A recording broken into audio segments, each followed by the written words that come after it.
বিবাহিত মেয়েদের জীবন মনে হয় এরকমই হয় আমার মতো, রাত্রে টেনশন থাকে সকালে কি রান্না করবো। হ্যালো এভরিওয়ান, আসসালামু আলাইকুম, কেমন আছেন? আশা করি অনেক অনেক ভালো আছেন। তো সকালে ঘুমে থেকে উঠে দেখি এত বৃষ্টি হইতাছে, ওরে আল্লাহ রে আল্লাহ, কার কার এলাকায় বৃষ্টি হইতাছে কমেন্টে জানাবেন। তারপরেও আমি রাত্রেবেলা প্রতিদিন আমার খাঁচার সামনে অলক্লাতাটা দিয়ে রাখি যে কখন বৃষ্টি হয় না হয়।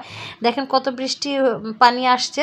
তো বৃষ্টি যাওয়ার পর হলো আমি একবারে টেরে টুরে সুন্দর করে পরিষ্কার করে দিলাম। আর একটা বোকামি করছিলাম, আমি বুঝতে পারি না, 1 কেজি ভুসি আনছিলাম। তো ভুসিগুলো এতদিন খায় নাই, পুরো আমার বারান্দাটা একবার নোংরা বানিয়ে ফেলাইছিল। তো আজকে বৃষ্টি যাওয়ার পর হলো প্রত্যেকটা খাঁচা টেরে পানির পাত্র খাবার পাত্র প্রত্যেকটা পাত্র একবার পুরো ক্লিন করে দিছি। তো মাশাল্লাহ এখন ভালোভাবে খাইতেছে, এখন খাবারগুলো তো ফালায় না। তো ওই যে যখন খাইতে গেছে তখন দেখছে ভুসিটা ছিটাই ফেলাইছে।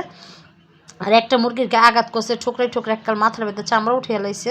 তো যাই হোক, এটা করলাম একটা শান্তি। আমার প্রতিদিনের রুটিন এখান থেকেই শুরু হয়।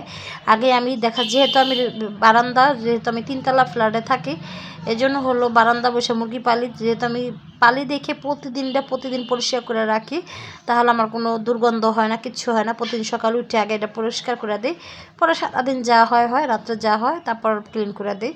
তো যাই হোক, এদিকে হলো একটা টেনশন ছিল, সে কী রান্না করবো, বৃষ্টি হইতেছে, ওরকম বাজারও ছিল না। তো বাসায় চাল কুমড়া ছিল আর চিংড়ি মাছ ছিল। আমার কোনো বড় মাছও খাইতে মন চাইছিল না, মাংস। তা ভাবলাম কিছু চিংড়ি মাছ আছে, তো 2টা ডিম দিয়ে একটা চিংড়ি মাছ দিয়ে, অল্প চিংড়ি মাছ দিয়ে রান্না করে ফেলে জালিদার কী খাওয়া যায় এরকম একটা চিন্তা ভাবনা ছিল। ইলিশ মাছ ছিল না ঘরে।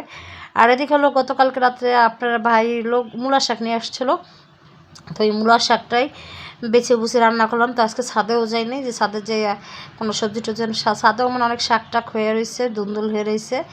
আর এদিকে হলো যে আমার তরকারিটা হয়ে গেছে। মানে একটা টেনশন থাকে প্রত্যেকটা বিবাহিত মেয়ের, এই মনে হয় যে রাত্রে থেকে একটা টেনশন থাকে যে কালকে কী রান্না করা যায়, কী দিয়ে ভাত খাওয়া যাবে।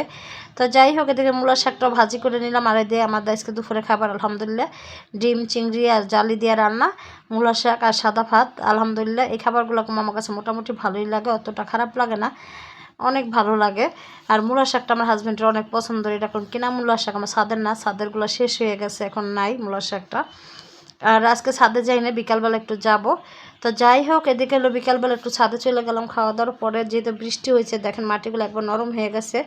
কিছু বাসায় ডিমের খোসা জমানো ছিল, তো ওই ডিমের খোসাগুলো আজকে হলো গাছের গোড়ায় দেবে। এই গাছটা নিয়ে আমি অনেক টেনশন আছি, কারণ এই গাছটা বৃষ্টি আসলে মাটি কম, তো বৃষ্টি আসলেই হয়ে যায় একবারে হেলে যায়। তো দেখি বৃষ্টি কমলে, মানে একটু খরা হলে মাটি দিয়ে দেবো গাছের গোড়ায়।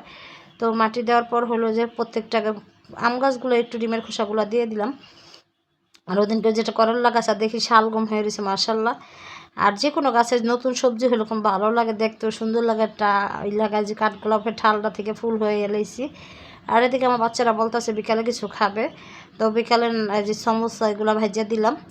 আর এগুলো আমার বাচ্চারা অনেক পছন্দ করে। আর হঠাৎ করে বাসায় আবার একটু মেহমান চলে আসলো, তো মেহমান আসার পর বাসায় ফল টল যা আসলো দিলাম। আর মিষ্টি নিয়ে আসছিলো, আনারস ছিল, ইয়া ছিল, আম ছিল, জাম ছিল। তো তাদের আবার একটু চা বানিয়ে দিলাম। তো চা বিস্কিট খাওয়ার পর হলো তাদের সাথে গল্প টল্প করে বিদায় নিলাম। তো সবাই ভালো থাকবেন, সুস্থ থাকবেন, আল্লাহ হাফেজ, আসসালামু আলাইকুম।